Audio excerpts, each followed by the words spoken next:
নমস্কার, ভারত টিভিতে আপনাদের স্বাগত।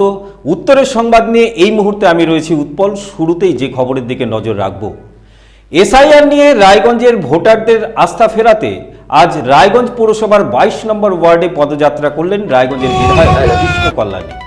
দলীয় কর্মী সমর্থকদের সঙ্গে নিয়ে 22 নম্বর ওয়ার্ডের বিভিন্ন এলাকা পরিদর্শনের পর বন্দর এলাকায় ওয়ার্ডবাসীদের উদ্দেশ্যে বক্তব্য রাখলেন তিনি। ওয়ার্ডবাসীদের উদ্দেশ্যে বিধায়ক কি বললেন দেখাবো।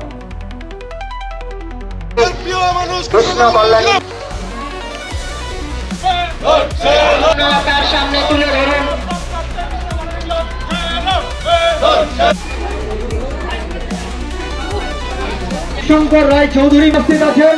রায়গঞ্জ শহর তৃণমূল মহিলা কংগ্রেস কমিটির সহ সভানেত্রী শ্রীমতী অনিতা। আবারও জানিয়ে রাখি, এসআইআর নিয়ে রায়গঞ্জ শহরের ভোটারদের আস্থা ফেরাতে আজ রায়গঞ্জ পৌরসভার 22 নম্বর ওয়ার্ডে পদযাত্রা করলেন রায়গঞ্জের বিধায়ক কৃষ্ণ কল্যাণী। দলীয় কর্মী সমর্থকদের সঙ্গে নিয়ে 22 নম্বর ওয়ার্ডের বিভিন্ন এলাকা পরিদর্শনের পর বন্দর এলাকায় ওয়ার্ডবাসীদের উদ্দেশ্যে বক্তব্য রাখলেন তিনি।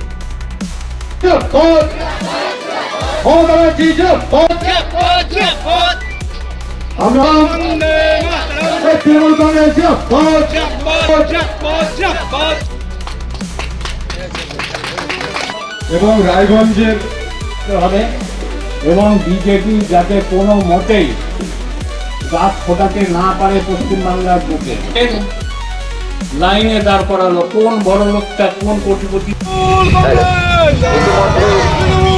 আমাদের মধ্যে উপস্থিত হয়েছেন মাননীয় বিধায়ক তৃণমূল কংগ্রেসের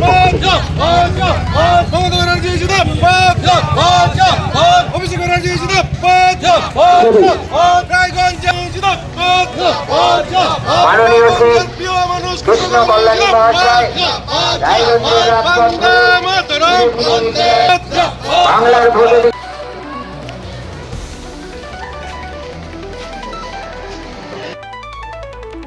ওয়ার্ডবাসীর উদ্দেশ্যে বিধায়ক ঠিক কি বললেন দেখাবো আপনাদের।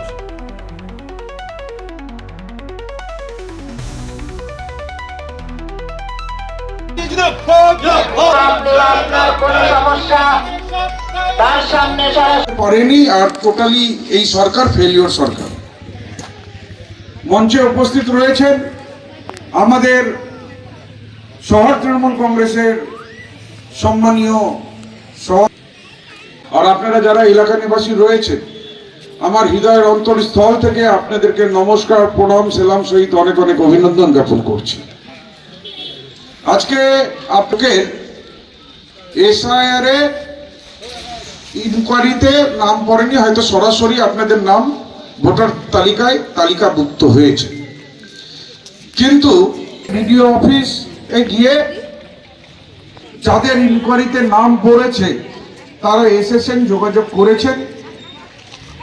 আমি আপনাদেরকে বলবো, ওনারা যত ভীত সন্ত্রস্ত আছেন না, যত ভয়ভীত আছেন, আমাকে এসে বলছেন দাদা আমাদের নামটা একটু আসতে, কেননা তারা জানেন যদি এসআইআর এ যদি নামটা কেটে যায় তাহলে কি হবে, শুধু ভোটার লিস্ট থেকে নামটা কাটবে না, তার আধার কার্ড ক্যান্সেল হয়ে যাবে, তার রেশন কার্ড ক্যান্সেল হয়ে যাবে, সে সরকারি কোনো সুবিধা পাবে না, তার নিজের বাড়ি থাকবে না, যদি জমি থাকে সেই জমিও সরকার সিজ করে নিবে।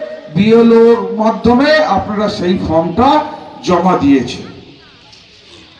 আপনাদের এই বিপজ্জনক অবস্থায়, সংকটের মুহূর্তে আপনারা বলুন তো, অন্য কোন দলের কোন নেতৃত্ব, জনপ্রতিনিধি, শাখা সংগঠনের নেতা আপনাদের পাশে গিয়েছিল?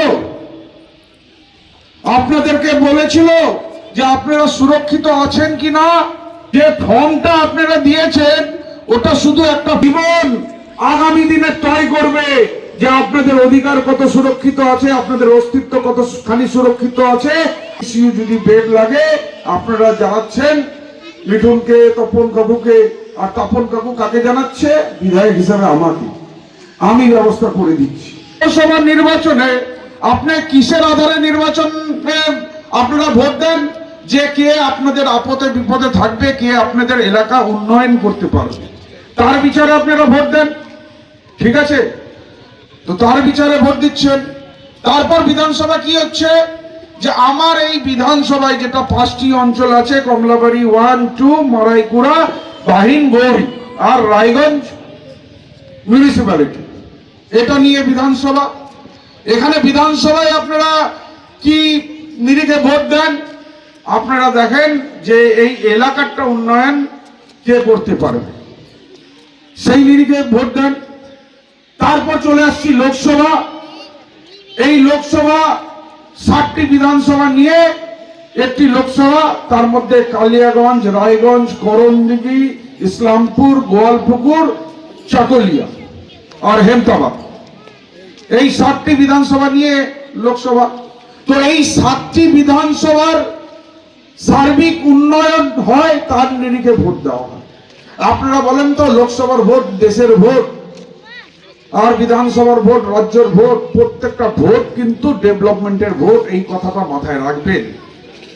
যারা ধর্মের সুরসুরিতে ভোট নিয়ে যায় তারা সর্বদা কর্মে বিফল থাকে, তারা কর্মে করে না, সেই জন্য ধর্মের তারা আড়াল করে আপনাদের কাছে ষড়যন্ত্র করে ভোট নিয়ে যাচ্ছে। আজকে আপনারা বলুন তো, আজকে আপনারা কেউ রামকে পূজা করেন, কেউ শিবকে করেন, কেউ মা দুর্গাকে করেন, কেউ মা কালীকে করেন। তো সবাই যার উপর যার আস্থা আছে তারা সেই দেবতাকে পূজা করে। আজকে ওদের কাছ থেকে আমরা বুঝবো যে কোন দেবতাকে আমাদের পূজা করতে হবে আর কাকে করতে হবে না। আরে রাজনীতির ব্যাপার, ময়দানে ধর্মের নয় কর্মের কথা বলো। কোন রাস্তাঘাট তৈরি করবা, কোন প্রকল্প চালু করবা, কি করবা। মন্দির নির্মাণ করেছেন পশ্চিমবঙ্গে বিজেপি, একটা মন্দিরের নাম বলতে পারবেন? বিজেপি এখানেই ফেলিওর। আমরা করেছি, মামাটি মানুষের সরকার করেছে, তৃণমূল কংগ্রেসের সরকার করেছে। আমরা দীঘাতে ভব্য জগন্নাথ ধাম করেছি, আমরা তারকেশ্বরে তারাপীঠে আমরা ভব্য মন্দির সংস্কার করে দিয়েছি, আমরা দক্ষিণেশ্বরে স্কাই ওয়াক করে দিয়েছি, আমরা মায়াপুর। বিজেপির মানে ফুটপাতের নেতার আমি একটা ভাষণ দেখলাম, মহারাজপুরে কোথায় গিয়ে ভাষণ দিচ্ছিলেন। তিনি বলছিলেন এরপরে তুলসীর বেদিতে জল ঢালা নাকি অসুবিধা হয়ে যাবে। আরে আমরা নির্মাণ করি, মন্দির নির্মাণ করি, আমরা ধ্বংস করি না, আমরা কাটার রাজনীতি করি না। নোট কাটলো, তারপর 2000 টাকারও নোট কাটলো, এবার এসআইআরতে আপনাদের অধিকার কাটতেছে, আপনাদের অস্তিত্ব কাটতেছে, আপনাদের বাড়ি কাটতেছে। বছর কোন বিজেপি, কংগ্রেস, সিপিএম আপনাদের খোঁজ খবর নিতে আসেনি, আপনারা কেমন আছেন, ভালো আছেন কি ভালো নন।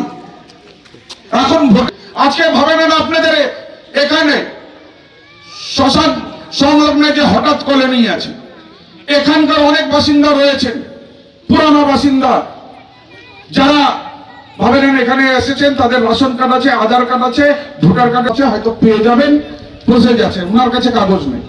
তাহলে আজকে 2024-এও তো উনি ভোট দিয়েছিলেন, 2024-এ ভোট দিয়ে উনি সাংসদ বানিয়েছেন, আর সেই সাংসদ প্রধানমন্ত্রী নির্বাচিত করেছে এখন প্রধানমন্ত্রী নরেন্দ্র মোদী।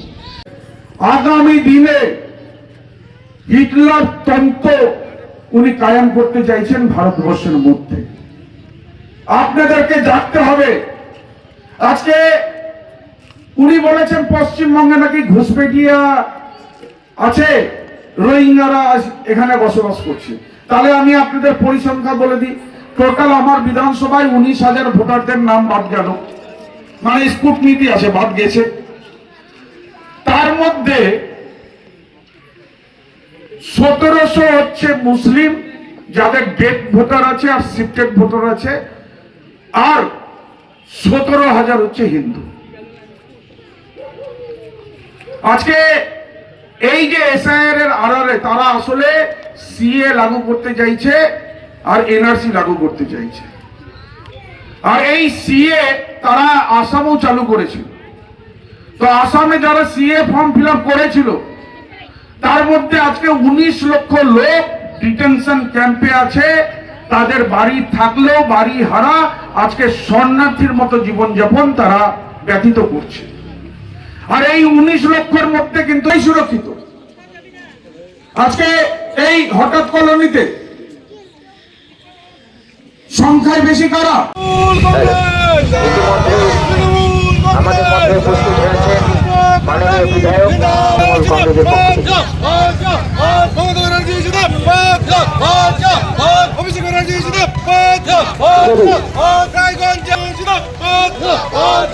মাননীয় শ্রী কৃষ্ণ কল্যাণী মহাশয় রায়গঞ্জের রাজপথে বাংলার ভোটাধিকার রক্ষার্থে রেডিমেড পোশাকের মনকাড়া কালেকশন নিয়ে এবার হাজির রায়গঞ্জের বসন্ত স্টোর্স।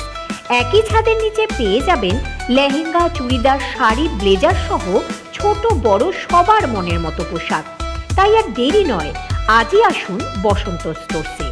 আমাদের ঠিকানা বিধাননগর মোড়, NS রোড, রায়গঞ্জ, উত্তর দিনাজপুর।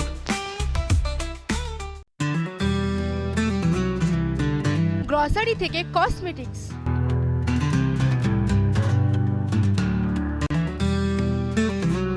আপনার যে কোনো প্রয়োজনীয় জিনিস পেয়ে যাবেন একই ছাদের তলায়। আমাদের ঠিকানা LIC মোড়, রায়গঞ্জ, উত্তর দিনাজপুর। চোখের সমস্যা বাড়ার আগেই আজই আসুন জীবন রেখা হসপিটাল, আপনার পরিবারের নতুন ভরসা। আপনার স্বপ্ন এবার আপনার শহর রায়গঞ্জে।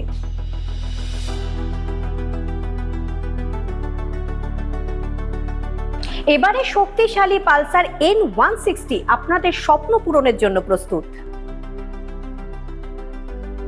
সবচেয়ে কম দামে এবং আকর্ষণীয় ছাড়ে পেয়ে যাবেন আপনার স্বপ্নের বাইকটি। মাত্র 5,999 টাকা ডাউন পেমেন্টে করুন আপনার স্বপ্ন পূরণ। এছাড়াও থাকছে 6,000 টাকা পর্যন্ত ডিসকাউন্ট এবং 10 বছরের ওয়ারেন্টি ও 2 বছর ফ্রি সার্ভিসের সুবিধা। সাথে থাকছে আরও অতিরিক্ত সেভিংসের সুযোগ। তাই আজই আসুন বাজাজ হুইলসে। আমাদের ঠিকানা পূর্ব অশোকপল্লী, পুরনো জাতীয় সড়কের পাশে, রায়গঞ্জ, উত্তর দিনাজপুর।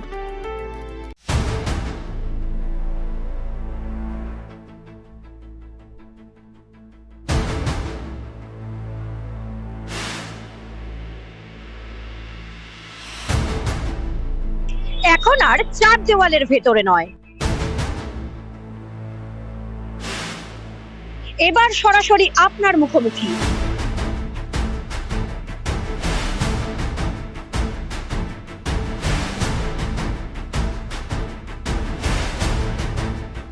এবার আপনার আমার সমস্যার হবে চিরুনি তল্লাশি।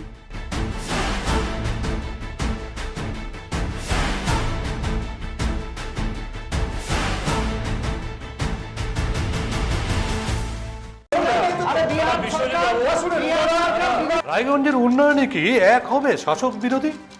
ঝগড়া নয়, রাজনৈতিক বিতর্ক দেখুন সাপ কথায় ভারত টিভিতে। আমি রাধা মাধব, আমার সাথে দেখুন সাপ কথা প্রতি রবিবার দুপুর 3টায়। যে কথা কেউ বলে না, যেদিকে কেউ তাকায় না, গভীর থেকে আরো গভীরে বিশ্লেষণ হবে এবার চুলচেরা।